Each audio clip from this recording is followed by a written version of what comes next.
Perth continues to be a nation-leading market, showing strong resistance to downturn pressures as it maintains high levels of sales activity and good price growth.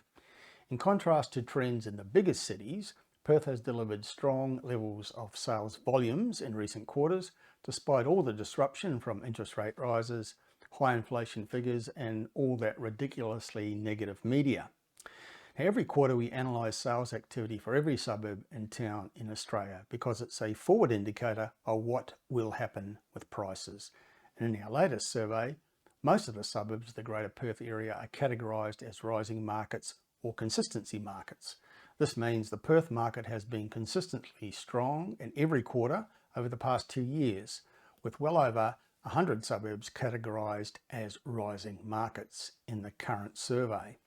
Now, to put that into perspective, in the quarterly surveys from 2015 through to the end of 2020, the average number of rising suburbs in Perth was just 29.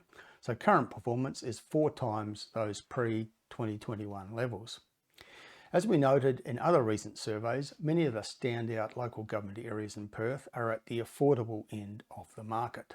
LGAs where all or most of their suburbs have rising sales activity include Armidale, Rockingham, Kwinana, Gosnells, Wanneroo, Swan and Canning.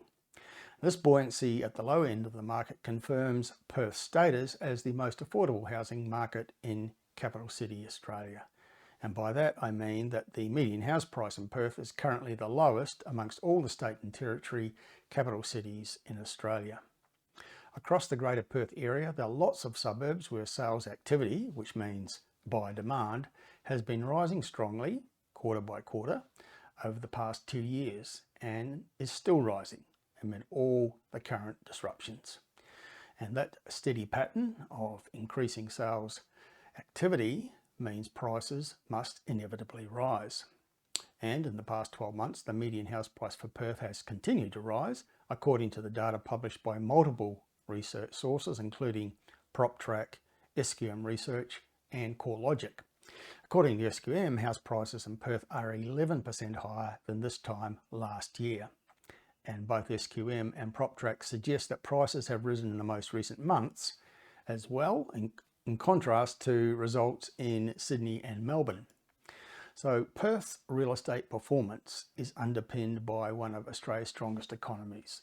Western Australia is one of the few states with a major budget surplus, and it ranks highly in the State of the States report published by CommSec, in which it leads the nation on economic growth and employment data.